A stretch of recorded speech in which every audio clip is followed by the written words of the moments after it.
Hi, I'm Ryan from Scarborough and Ryedale Mountain Rescue Team. Have you ever wondered what a team member carries in their pack?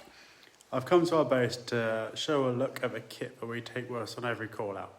It will vary a little bit from team member to team member, but generally speaking, this is what we'll all carry. Starting over here, we've got my chest harness and radio. We've got a notepad and pen. We've got a field manual for our team. It contains important information we might need to get to hand quickly. We've got a CAS card, which is for filling in important information, medical stuff if we find any casualties. We've got a drug formulary if we have to give any drugs to any casualties. It gives all the information of all the drugs. And we have the map. That all goes into there. Over here we've got my compass, another notepad, Chinograph pencil and a permanent marker and some spare Chinograph leads to go in the pencil. That goes alongside with my map. Head torch and hand torch. Obviously torches so you can see what you're doing at night. Very useful. Yeah, need that obviously. Waterproof trousers and waterproof jacket. Again, goes without saying, keeps you dry in the rain. A couple of snap lights.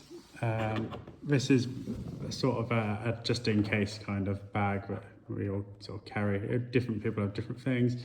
A couple of snap lights, some spare AAA batteries, spare bootlaces, a spare head torch and a hand torch. Obviously not as good as those because they're quite expensive, but just to get you out of trouble if they run out of battery or anything like that.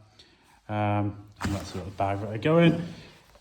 PPE, so obviously if we're working with ropes we have to have PPE, or if we're working in helicopters we'll have a hard hat and goggles, rope gloves, a couple of carabiners and a climbing harness.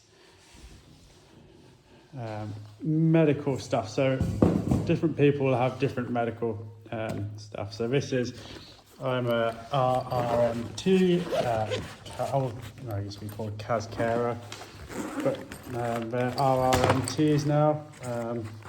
So that's my first aid kit. Contains various things, I won't worry about that for now. Another CAS card, splint and an emergency survival bag. Yeah, so here is my spare layers. So I've got a balaclava because if it's freezing that's excellent. Some spare socks and spare gloves, and we have a spare jacket, big nice warm jacket. Obviously in case ours if we get wet and need it. Also excellent if you find a casualty that's cold. You'll be able to put something nice and warm on them. And a emergency group shelter. We carry a bigger one, which I'll probably get out to show because we have extra stuff that we'll carry. But this is a personal one, so this is for 2 people. So I can fit 2 people in there. And obviously the bag. It's a 40 to 50 litre bag. I've got little pockets, hip pockets, a little pocket that goes on there. One thing extremely important, which I haven't actually brought with me to video, but it goes without saying really, a water bottle that goes in there, and I'll have a little Stanley flask that fits in the other side. In here I would have some snacks and food for a call out, especially in a search. Searches can go on for hours, and you need to stay fed. So on top of all the things that are in my bag, or in our bags, we also have things that we have to get out of one of the vehicles. We have grab bag kit, a bigger group shelter.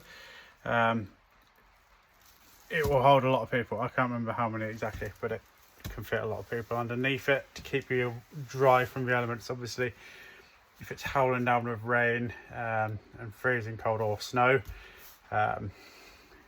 then you're with a casualty, you need to be able to keep them dry, and that's where that comes in. Silver blankets, just to sit or lay casualties on, keeps them warm. Jungle blankets, again, keep people warm.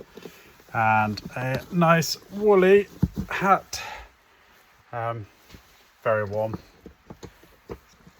Those things will be distributed amongst the members of the party. Obviously one person can't carry all of that along with their kit, but yeah, it gets shared out. Now watch as I attempt to try and get it all back in the bag.